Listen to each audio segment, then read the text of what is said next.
After the time of Barbarossa and Richard Sihor de Leon lived another great crusading king. This was a grandson of Philip II, named Louis IX, who became sovereign of France in 1226. He was then only 11 years old, so, for some years, his mother ruled the kingdom. A few years after he had begun to reign, Louis decided to make his brother Alphonse the governor of a certain part of France.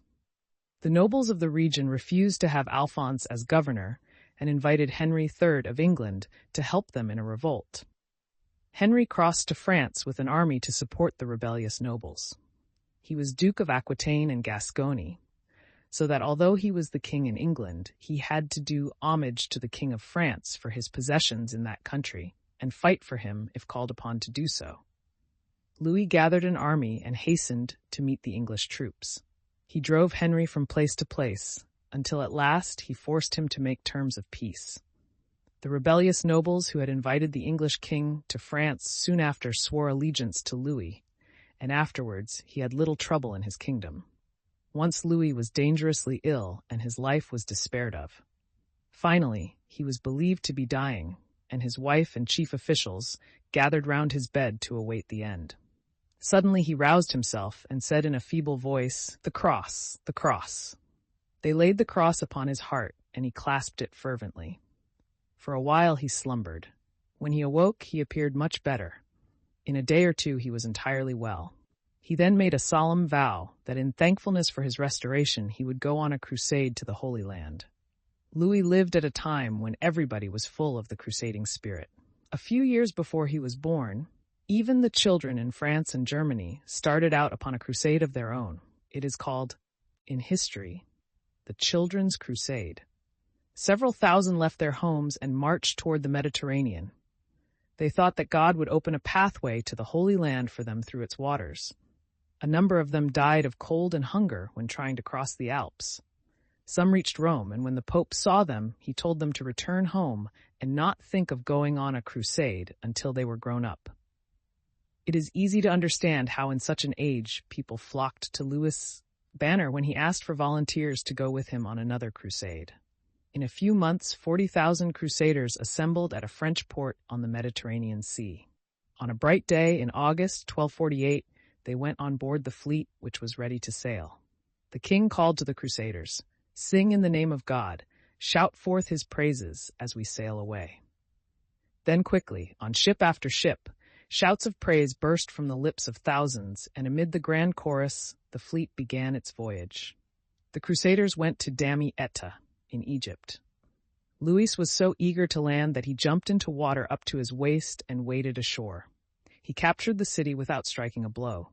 He had resolved to make war on the Moslems in Egypt, rather than in the Holy Land. So when he left Damietta, he marched southward. He supposed there would be no strong force to stop his progress.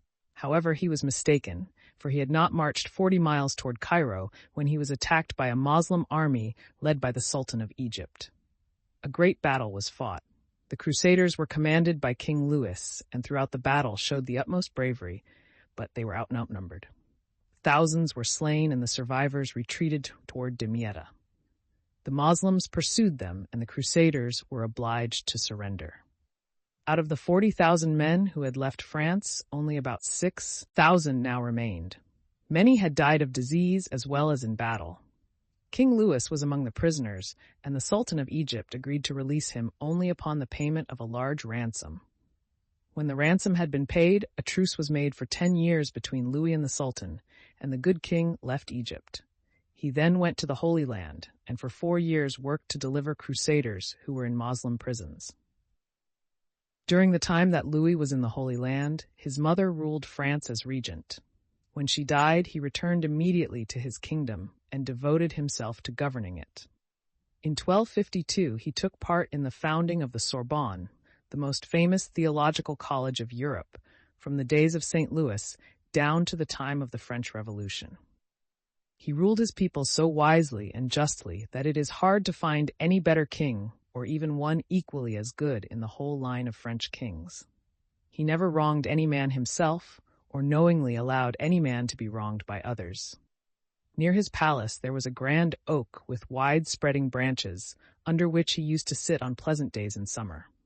There he received all persons who had complaints to make, rich and poor alike. Everyone who came was allowed to tell his story without hindrance. For hours Louis would listen patiently to all the tales of wrongdoing, of hardships and misery that were told him, and he would do what he could to right the wrongs of those who suffered. When news came of some more dreadful persecutions of Christians by the Moslems in Palestine, Louis again raised an army of crusaders and started with them for Tunis, although he was sick and feeble. So sick, indeed, that he had to be carried on a litter. Upon his arrival at Tunis, he was attacked by fever and died in a few days. He is better known to the world as Saint Louis than as Louis the Monk, because some years after his death, Pope Boniface VIII canonized him on account of his pious life and his efforts to rescue the Holy Land from the Turks.